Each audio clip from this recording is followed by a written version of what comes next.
तो पिछले वीडियो में अपन ने कोई भी रिजिड बॉडी जो रोटेशन भी कर रही हो और ट्रांसलेशन भी कर रही हो, उसका एंगुलर मोमेंटम कैसे हम निकालते हैं, है ना, उसको डिस्कस किया, उसका फॉर्मुलेशन देखा। क्या फॉर्मुलेशन था? एंगुलर मोमेंटम किसी भी रिजिड बॉडी का, तो वो था angular momentum of centre of mass. Centre of मास को पॉइंट मास के रूप में हम ले करके और फिर उसका एंगुलर मोमेंटम निकालते थे, plus angular momentum rotational aspect. ठीक है, angular momentum due to rotation. तो ये क्या था?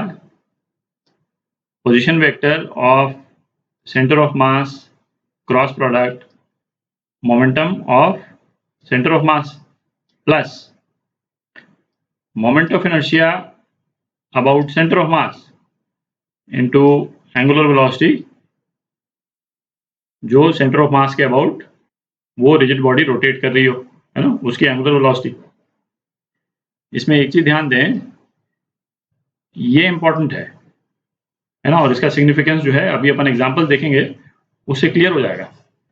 इस वीडियो में कई छोटे छोटे एग्जांपल देंगे अपन, है ना। ये डिस्क अपन ने ली है, इस डिस्क की पोजीशन और इसकी वेलोसिटी, एंगुलर वेलोसिटी जगह जगह पे चेंज करेंगे अपन और एंगुलर मोमेंटम निकालेंगे हर केस में।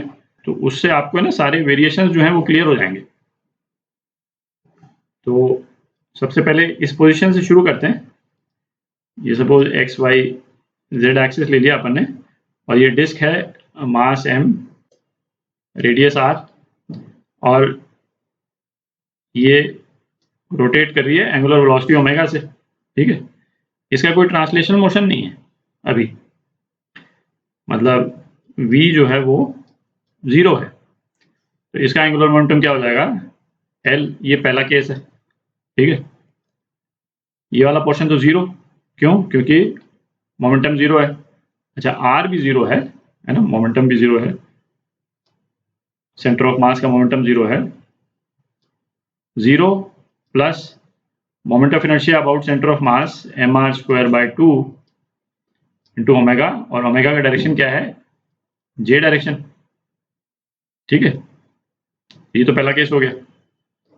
दूसरा केस, इसकी पोजीशन शिफ्ट करते हैं जरा। ये दूसरा केस हो गया, डिस्क को अपन ने यहाँ शिफ्ट कर दिया।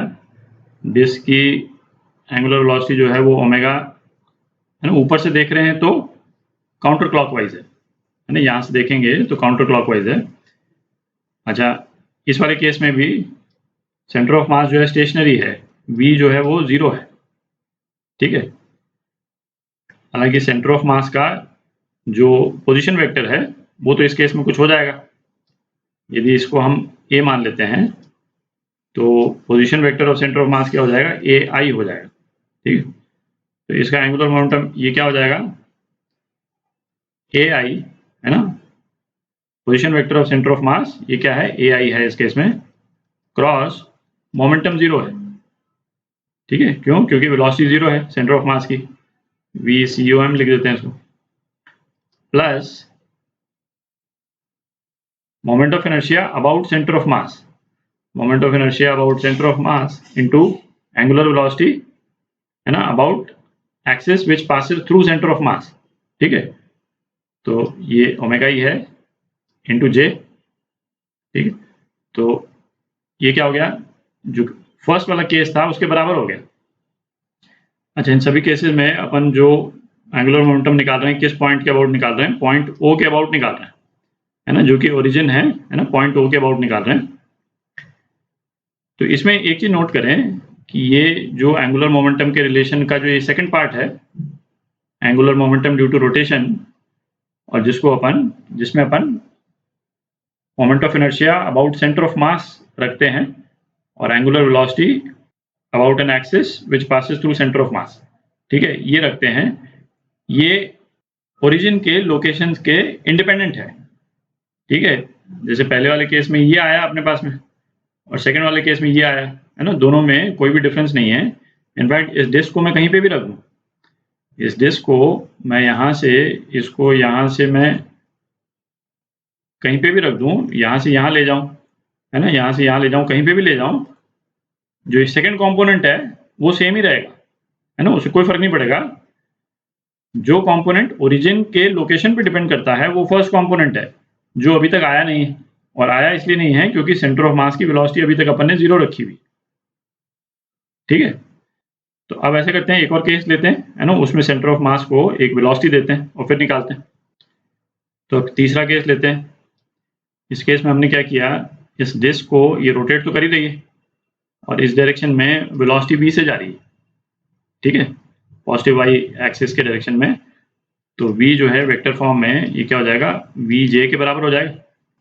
अच्छा, जो पोजीशन वेक्टर है सेंटर ऑफ मास का इस टाइम पे, है ना, अभी इस टाइम की बात कर रहे हैं अपन, जब ये डिस्क जो है अभी x एक्सिस पे रखी हुई है, तो एंगुलर मोमेंटम जो क्या हो जाएगा, पहला वाला portion position vector of centre of mass into momentum mass into vj, ठीक है, प्लस जो सेकंड वाला पोर्शन है ना, वो तो यूं का यूं ही रहेगा, है ना, कोई डिफरेंस नहीं है उसमें, mr² by 2 ओमेगा j।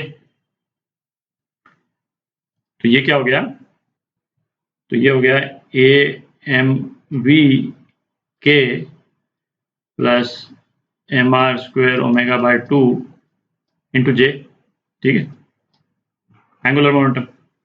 अच्छा, अब यदि डिस्क जो है वो यहाँ से ट्रैवल करके सपोज थोड़ी ऊपर चली गई थोड़ी देर बाद में, है ना, जो डिस्क की नई पोजीशन है वो बनाते हैं। तो अब सपोज जैसे डिस्क जो है इस पोजीशन में आ गई, इसकी वेलोसिटी वही है ना, ऊपर के डायरेक्शन में। डिस्क की पोजीशन में जो y एक्सिस वाला कंपोनेंट है वो सपोज b हो गया। ठीक है, तो इस वाले पॉइंट ऑफ टाइम पे जो सेंटर ऑफ मास का जो पोजीशन वेक्टर है क्या हो गया, ये हो गया r। तो r को अपन क्या लिख सकते हैं, ai प्लस bj। ठीक है, तो अब यदि निकालेंगे, ये फोर्थ केस ले लेते हैं।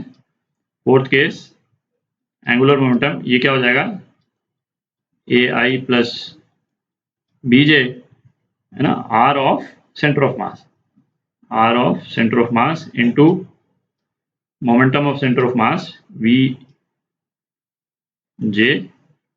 प्लस जो इसका रोटेशनल कंपोनेंट है ना, वो तो सेम ही रह रहा है, तो उसमें कोई डिफरेंस नहीं है, mr² by 2 ओमेगा j। ठीक है, अब इस वाले जो ये ऊपर वाला जो एक्सप्रेशन है angular momentum of centre of मास वाला जो पोर्शन है, उसमें देखें ये जो j वाला कंपोनेंट है j क्रॉस j, ये तो 0 ही हो गया, तो अपने पास में यही एक्सप्रेशन दोबारा आ जाता है। ठीक है, तो ये क्या हो गया, amvk plus mr² by 2 omega j। ठीक है, तो इस पूरे डिस्कशन में एक पॉइंट ध्यान रखें कि ये जो रोटेशनल मोशन के कारण जो एंगुलर मोमेंटम का जो कंपोनेंट है वो किस पॉइंट के अबाउट हमको एंगुलर मोमेंटम लेना है उसके इंडिपेंडेंट है। ठीक है, इसका डायरेक्शन कौन डिसाइड कर देता है, इसका डायरेक्शन जो है ये एंगुलर वेलोसिटी डिसाइड कर देती है। ठीक है, आई तो स्केलर है, मोमेंट ऑफ इनर्शिया तो स्केलर है, और इसका डायरेक्शन ये ओमेगा डिसाइड कर देता है। केवल जो सेंटर ऑफ मास के लीनियर मोशन के कारण जो एंगुलर मोमेंटम है वही कंपोनेंट डिपेंड करता है ओ के लोकेशन पे। ठीक है, इस वाले केस में तो हालांकि दोनों सेम आ गए क्योंकि इस तरह से वो पिक्यूलियरली रिलेटेड थे, पर हर केस में सेम नहीं आएगा, है ना। इस वाले केस में तो ये जो एंगुलर मोमेंटम और सेंटर ऑफ मास जो है वो दोनों सेम आ गए क्योंकि इसमें j क्रॉस j वाला कंपोनेंट था, पर ये हर केस में सेम नहीं होगा, है ना। अभी करते हैं दूसरा एक और एग्जांपल जिसमें आपको क्लियर होगा ये सेम नहीं आएगा। तो अगले वीडियोस में, है ना, कुछ और एग्जांपल देखते हैं।